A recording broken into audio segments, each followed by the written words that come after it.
E a gente recebe no Jornal Brasil Atual, nesse momento, o Caio Magri, que é diretor-presidente do Instituto Etos. Olá, Caio, bom dia, muito prazer em recebê-lo. Olá, olá Marilu, olá a todos os telespectadores da TVT, a Rádio Brasil Atual. É um prazer voltar e eu tinha saudades. A gente pode voltar a falar mais vezes.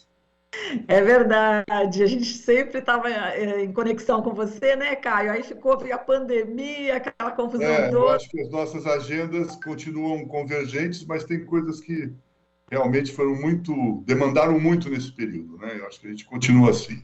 Mas é um prazer estar aqui com você.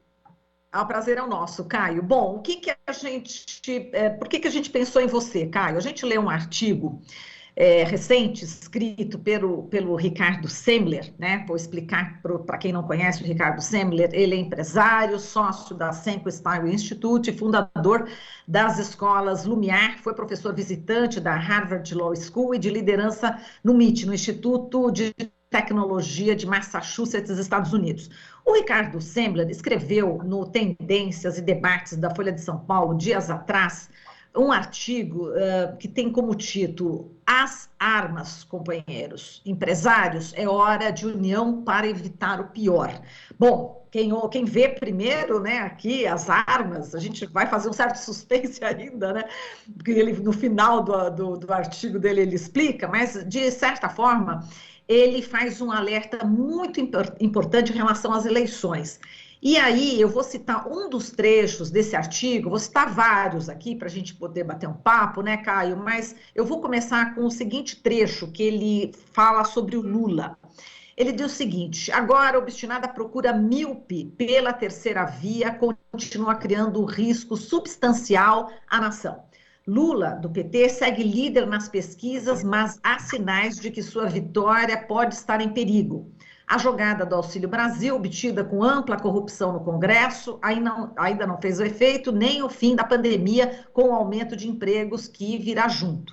Bom, essa preocupação dele, a terceira via, né? Eu queria que você falasse antes também, Caio, para quem não conhece o Instituto Etos, a representatividade do Instituto Etos em relação ao empresariado brasileiro e como é que você também vê, como é que você viu de uma forma geral esse artigo e esse alerta, né, que o Ricardo Semmer está colocando, e esse primeiro ponto que eu estou te colocando também em relação à terceira via. Muita coisa, 3 em 1 aí, Caio. Bom, a primeira coisa que eu acho que é importante é que reconhecer que o Ricardo Semler é uma liderança importante, né, e que tem ecoado em momentos bastante importantes. Ele já fez isso um pouco para trás, de cobrar, né, a participação e engajamento de lideranças empresariais na defesa da democracia. Ele fez isso também. Então, acho que temos que considerar que, primeiro, eu acho que ele faz uma análise com uma visão com correção, né, de riscos que a gente tem. Eu acho que ele está correto em fazer essa análise desses riscos. E é claro que isso é um alerta para toda a sociedade, mas ele faz um alerta especial ao setor empresarial, às lideranças empresariais. E aí, né, Marilu, para evitar o pior é fundamental, mas desde o dia 1º de janeiro de 2019 que a gente precisava estar evitando o pior, né? Desde o início, já que a gente não conseguiu fazer um esclarecimento claro, né, objetivo, no processo de 2018, dos riscos que a gente viveria com Bolsonaro, e as lideranças empresariais não se mostraram de uma maneira clara, efetiva e com firmeza essa perspectiva de, além de evitar o pior, promover a defesa de bases fundamentais para o desenvolvimento dos seus negócios, né? Não tem nem, né, se você quiser, nós afundamos do ponto de vista da destruição de políticas públicas que são gravíssimas e atinge de maneira estratégica as empresas, os negócios, aqueles que estão buscando a produção e um processo mais efetivamente de maior desenvolvimento social, econômico e com sustentabilidade. Então, e quanto mais cedo tivermos consciência da necessidade desse caminho e sinalizarmos concretamente A minha pergunta é assim, qual é a responsabilidade social das empresas nas eleições de 2022? Do ponto de vista de toda essa agenda, né, da responsabilidade social empresarial, no campo dos direitos humanos, no campo ambiental, na transparência. Como é que a gente quer continuar fazendo algumas coisas nessa direção com as políticas que têm de destruição? Quer dizer, e elas, acho que eu terminaria dizendo que há um grande débito das lideranças empresariais com a sociedade brasileira e que precisa ser pago urgentemente com essa visão dos riscos e da possibilidade de construirmos um cenário, um futuro diferente para o Brasil. Exato. Agora eu vou pensar aqui algumas coisas, né? Enfim, o Instituto Ethos, ele agrega o empresariado no Brasil. Você me perguntou isso. Do PIB? Qual o peso do PIB? Então, eu acho que é importante a gente dizer o seguinte, eu ia falar isso primeiro. O Ethos não representa os seus associados, né? Nós criamos um ambiente de uma grande rede em torno de uma agenda de compromissos, de mudança, de indicadores, de resultados, de um grupo de 450 empresas. Entre essas, a gente tem associados ao Ethos 100 das 200 maiores empresas brasileiras. Então, a gente acredita que a gente ecoa um processo com um conjunto de empresas que tem um poder político e econômico muito grande e que precisa exercer isso de uma maneira responsável agora. Então, acho que a gente tem sido ouvido, mas a gente precisamos ter muito mais Ricardo Semler nas lideranças empresariais para esse processo. Exato, a gente não tem visto nem ouvido tantos empresários, né, preocupados com o que você acabou de falar, com o que o Ricardo Semler descreveu. Existe, assim, um silêncio, né?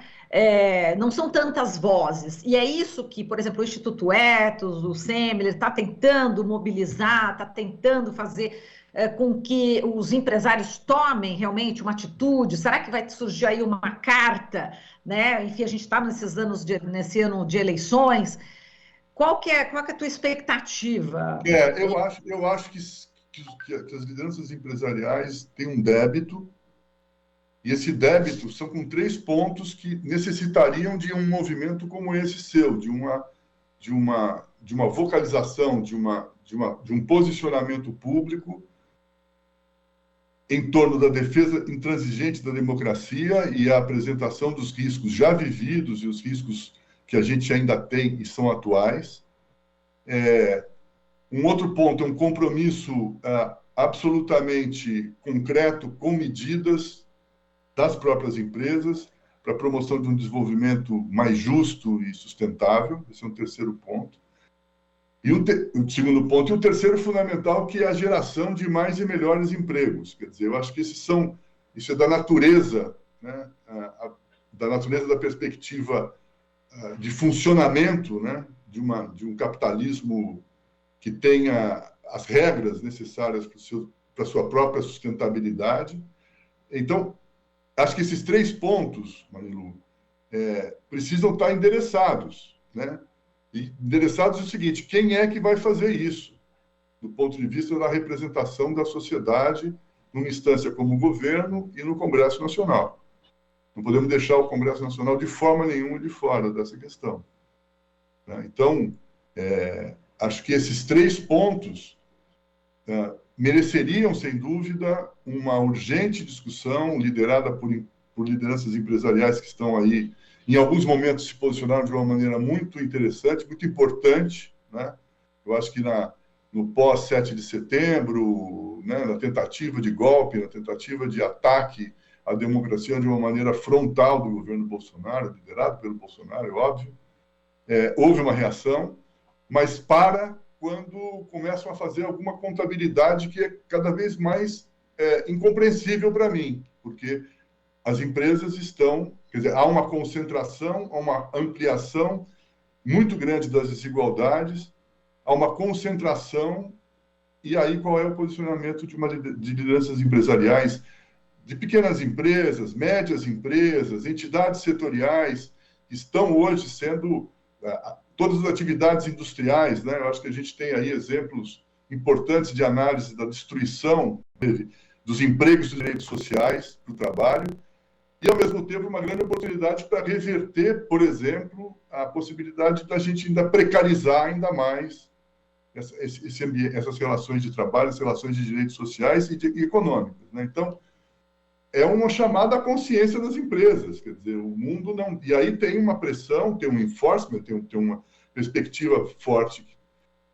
Acho que temos que pensar um pouco os efeitos da guerra, nesse momento, nessa conjuntura mais global, mas a gente vinha numa direção, pós-Acordo de Paris, pós-COPs, pós uma série de agendas, uma questão muito importante para a transição energética e para a redução de emissões de gases de efeito estufa, com a perspectiva de justiça climática, de uma perspectiva de inclusão e de compensação das desigualdades existentes em função da emergência climática. Então, acho que a gente tem aí elementos muito importantes para serem tomados. E a terceira via não se constitui. E a terceira via não se constitui porque, de fato, não se apresentam como alternativas, né? A sociedade não acredita nessas alternativas. Então, e nós não podemos deixar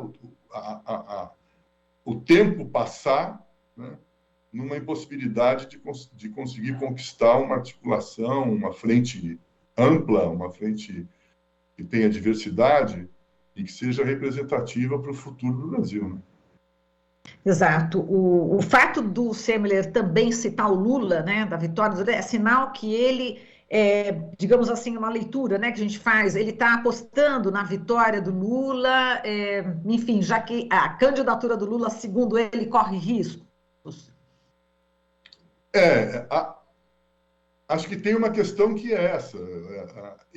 Ele tem uma visão correta de riscos existentes no processo e chama atenção para isso, né? Mas há uma expectativa de que seja a única forma que a gente consiga escapar da barbárie. Então, é o seguinte, você não precisa concordar com tudo, não pode ter críticas às histórias dos governos do PT, e tem críticas a serem feitas, tem questões a serem aprofundadas, mas é inegável que nesse processo o desenvolvimento econômico da sua empresa, do seu negócio, foram diferentes até 2012, 2010, 2012. Né? Então, são 10 a 12 anos de políticas que fizeram diferença. Então, parece que não se lembra, não se tem memória, né? E aí nós não fomos para nenhum lugar que fosse autoritarismo, socialismo, né? Sem precisar entrar nessa discussão, né?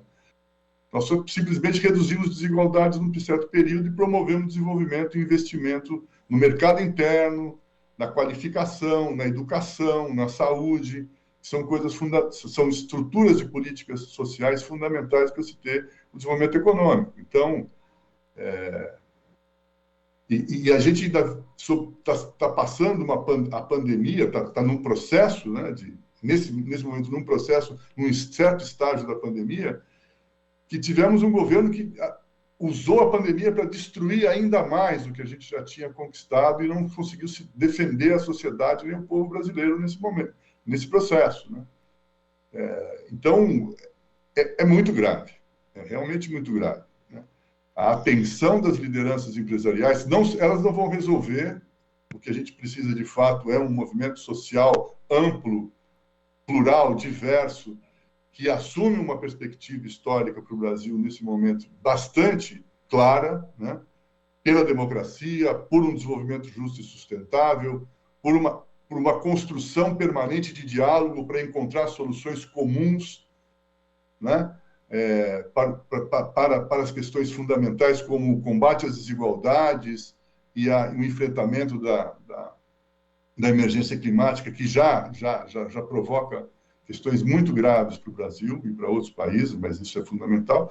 Então, é isso. Acho que é uma escolha que tem que ser feita agora. Não pode se esperar, já que talvez a identidade política mais precisa das lideranças empresariais não se expressa como uma alternativa. Eu acho que isso faz sentido.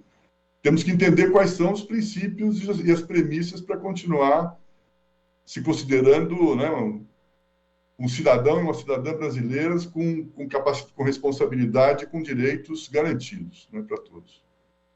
Muito bem. Bom, a gente sabe que também o Instituto Etos, você falou em vários momentos, né, sobre a questão ambiental, o Instituto Etos tem promovido, a gente fez já várias entrevistas com você, né, Caio, ao longo do tempo, como é preocupante essa questão ambiental e pode ser realmente um tiro no pé, né, dos próprios empresários, né, não cuidar desse tema. Agora, falando, vou só enganchar um outro aqui, que a gente já está no finalzinho, Caio, destacar aqui um dos trechos também do artigo do Semler, do Ricardo Semler, que ele diz o seguinte, falando dos empresários, né? Empresários têm uma inteligência focada, são bons de dinheiro, mas pobres em inteligência emocional e afetiva. Haja vista Elon Musk, Bill Gates e Mark Zuckerberg, ou os fundadores de WeWork e Uber. Conheço alguns pessoalmente e posso afirmar que são gênios de business, mais completos babacas como humanos. Enfim, aqui no Brasil, a gente pode transportar isso também aqui para o Brasil. Caio, bom, enfim, eu estou falando isso verdade. porque realmente ele tá aquele, tentando virar mesa, parte 2, né? Então, eu acho que faz sentido. Agora, não sei se é tanto... é tão dicotômico assim, quer dizer, acho que essa coisa de serem bons é porque não são bons exatamente de uma maneira transparente, né? De uma maneira íntegra, muitas vezes. Eu acho que tem histórias aí que são complicadíssimas. Então, acho que é necessário que a gente não seja babaca nesse momento. É necessário que a gente não seja isso que ele está lembrando que o risco existe, está aí presente. Então, mas olha, nós temos pouco tempo, né? Eu acho que a gente está com o tempo cada vez mais pressionando a necessidade desse diálogo. Eu acho que o Etos está sempre à disposição. Eu acho que existem outras iniciativas da Agenda de Responsabilidade Social, outras organizações, o Sistema B, né, o Capitalismo Consciente, o Acatu, o CEBERES, o Pacto Global. Eu acho que todos nós temos responsabilidades nesse momento de buscar engajar e buscar botar na mesa para dialogar um sentido dessa agenda, né, que hoje é reconhecida como uma agenda ESG, a agenda da responsabilidade social das empresas numa perspectiva mais integradora ainda do que existia antes. Então, acho que quem tem essa perspectiva precisaria estar na mesa para poder tomar uma decisão sobre esse momento que a gente está vivendo e que está cada vez mais próximo e com um tempo mais curto para a gente poder fazer isso. Exato, só acrescentando aquele PS, né, no finalzinho, ele diz o seguinte também, os indícios não são ruins, nem Lula, nem Dilma Rousseff têm ilhas secretas ou dinheiro em contas suíças. Aí ele acrescenta, né, nossos ACMs, Maluf, Quercia, Sarney, todos terceiras vias apoiados pela elite econômica foram acusados de desvios bilionários. Bom, com essa frase aqui, com essa ideia, né, a respeito que ele coloca o Lula e a Dilma num patamar e todos esses, né, num outro patamar, a gente termina aqui a nossa entrevista, Caio, mas, lógico, deixando aí a fala final para você, algum comentário, Imagina. alguma coisa mais que você queira falar. Não, super obrigado, Marilu. Não, eu acho que é isso. Eu acho que esse momento é o momento que nós nos colocamos à disposição para estarmos conversando numa grande mesa para poder atuar sobre essa agenda. Não pode ser um artigo retórico, mais um, que não tem efeitos concretos, apesar de estar absolutamente correto nas suas premissas e nas suas conclusões, né? Do ponto de vista mais geral, eu concordo integralmente. Então, acho que a gente precisa encontrar um caminho para poder transformar isso numa ação. E o Etos está disposto para isso. E a pergunta que fica é essa: qual a responsabilidade social das empresas nas eleições de 2022? Exatamente. Quem sabe na próxima a gente traz aí alguns empresários, ou então você com outras entidades, né, para ver se a gente consegue amarrar aí alguma carta importante aí, hein, Caio? Tá bom, legal. A gente pode fazer, vamos continuar essa conversa, com certeza. Tá legal. Um abração para você, Caio. Até a próxima. Beijo. Um abraço a todos vocês. Um beijo para você, Maria. Tchau. Obrigada, um beijo. Falamos aqui com o Caio Magri, diretor-presidente do Instituto Etos. Aqui você ouve as notícias que os outros não dão. Jornal Brasil Atual.